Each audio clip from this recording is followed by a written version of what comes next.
আমাদের সমাজে যুব সমাজ তারা বিভিন্ন অপরাধের মধ্যে লিপ্ত রয়েছে। এর মধ্যে অন্যতম একটি অপরাধ হচ্ছে জুয়া। এটাকে আরবিতে বলা হয় আল মুকামারা, মানে জুয়া খেলা। যেমন হাউজি, টাকা বাজি ধরা, বিভিন্ন টাকার বিনিময়ে টাকা বাজি রেখে যে বিভিন্ন খেলাধুলা বা তাস খেলা ইত্যাদি এ ধরনের খেলা হচ্ছে জুয়া। এবার ইসলাম কি বলে এবং সমাজ জীবনে জুয়ার নেতিবাচক প্রভাব বা এর প্রভাব কি, আমাদের সমাজ, রাষ্ট্র, আমাদের দেশ কিভাবে ক্ষতিগ্রস্ত হচ্ছে এবং এর ভয়াবহতা কি, এ বিষয়ে সংক্ষেপে আমরা একটু দেখব। প্রথম কথা হচ্ছে, আল্লাহ সুবহানাহু ওয়া তাআলা এ ধরনের সমস্ত খেলাধুলা, জুয়া এ ধরনের কাজকে আল্লাহ সুবহানাহু ওয়া তাআলা এটাকে হারাম ঘোষণা করেছেন, আল্লাহ নিষেধ করেছেন। কোরআনুল কারীমের সূরাতুল মায়েদা এর 90 নম্বর আয়াতে আল্লাহ বলছেন, ইয়া আইয়ুহাল্লাযীনা আমানু ইন্নামাল খামরু ওয়াল মাইসিরু ওয়াল আনসাবু ওয়াল আজলামু রিজসুম মিন আমালিশ শাইতান ফাজতানিবুহু লাআল্লাকুম তুফলিহুন। অত্র আয়াত দ্বারা প্রমাণিত হয় আল্লাহ সুবহানাহু ওয়া তাআলা মদ, জুয়াকে হারাম করেছেন। আল্লাহ বলেছেন ফাজতানিবুহু, তোমরা এর থেকে দূরে থাকো, লাআল্লাকুম তুফলিহুন, তাহলে তোমরা সফল কাম হবে। এটি তো আল্লাহ সুবহানাহু ওয়া তাআলার নির্দেশ। এরপরে আমরা দেখব যে সামাজিক জীবনে, সমাজে চলাচলের জন্য যে আমাদের যুব সমাজ, বিভিন্ন শ্রেণী পেশার মানুষেরা অবসর সময় কাটায় বা এটাকে একটা পেশা হিসেবে গ্রহণ করে, বিভিন্ন ধরনের তারা জুয়ার মধ্যে লিপ্ত রয়েছে। পাশা খেলা, এই যে বিভিন্ন টাকা বাজি ধরে, তাস খেলা, এই যে খেলাগুলো, এগুলো আমরা যে অপরাধ, এটি আমরা অনেকেই মনে করি না। কোরআন থেকে আমরা জানলাম যে আল্লাহ এটাকে নিষেধ করেছেন, হারাম করেছেন। এর মাধ্যমে সমাজে কি কি বিশৃঙ্খলা, রাষ্ট্রে, সমাজে, আমাদের দেশে কি সমস্যা হতে পারে। এক নম্বরে, এর মাধ্যমে হিংসা বিদ্বেষ সৃষ্টি হবে। এই খেলার মাধ্যমে কোনো কল্যাণ হবে না। সাময়িক আপনি দেখবেন যে আপনি অনেক টাকা পেয়েছেন বা কোনো লাভ হয়েছে, আসলে এটার ফলাফল কিন্তু একজন আরেকজনের সাথে হিংসা বিদ্বেষকে বৃদ্ধি করে এবং আলস্য প্রবণতা বেড়ে যায়। 2 নম্বরে, কারণ এটি যখন আপনি এর একটি আপনার অভ্যাস হবে বা নেশা হবে এই খেলার, তখন আপনি কোনো হালাল পন্থায় কাজ করা বা রিজিক অন্বেষণ করার কোনো প্রবণতা থাকবে না। আপনার মধ্যে আলস্য ভাব আসবে, এই খারাপ অভ্যাসে পরিণত হবে। 3 নম্বরে, এটি হচ্ছে এর মাধ্যমে অশ্লীল কাজে লিপ্ত হওয়ার সম্ভাবনা থাকে। কারণ যারা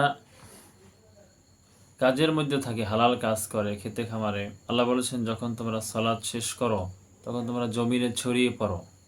ইযা কুদিয়াতিস সালাতু ফান্তাশিরু ফিল আরদি ওয়াবতাগু মিন ফাদলিল্লাহ, আল্লাহর অনুগ্রহ সন্ধান করো, হালাল রুজি অন্বেষণ করো।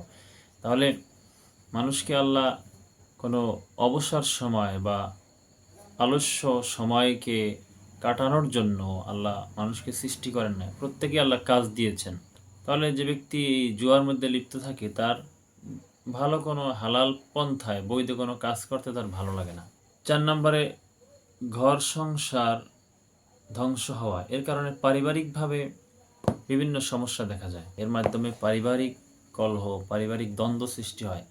কারণ সংসার জীবনে, পারিবারিক জীবনে স্বামী স্ত্রী যখন তারা একসাথে জীবনযাপন করে, এখানে দেখা যাচ্ছে যে জুয়ার মধ্যে লিপ্ত থাকে, সে পরিবারের খোঁজখবর নিতে পারে না, যার কারণে সে এটি একটি তার নেশায় পরিণত হয়।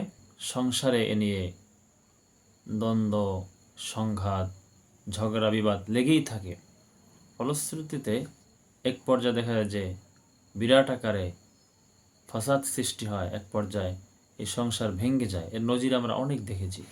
যে ব্যক্তি এই জুয়ায় আসক্ত হয়ে যায়, যখন তার অনেক লস হয়ে যায়, টাকা পয়সা থাকে না, তখন সে চুরি এবং ডাকাতি করতে বাধ্য হয়। 5 নম্বরে, চুরি ডাকাতি বৃদ্ধি পাওয়া। এর মাধ্যমে যখন তার কাছে টাকা থাকে না, জুয়া খেলার কারণে টাকা সব শেষ হয়ে যায়, তখন সে টাকার জন্য মরিয়া হয়ে যায়, সে চুরি করতে বাধ্য হয়, ডাকাতি করতে বাধ্য হয়। 6 নম্বরে, অস্থিতিশীলতা বৃদ্ধি পায়।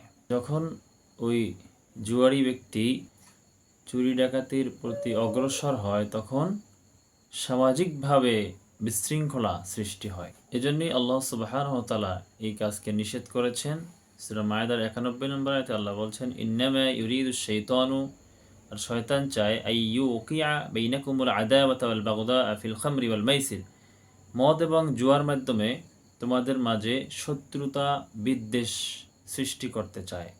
এর মাধ্যমে শয়তান খুশি হয়।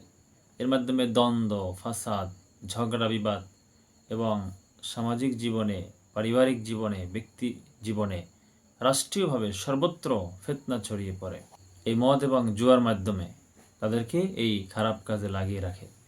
আর শয়তানের উদ্দেশ্য হচ্ছে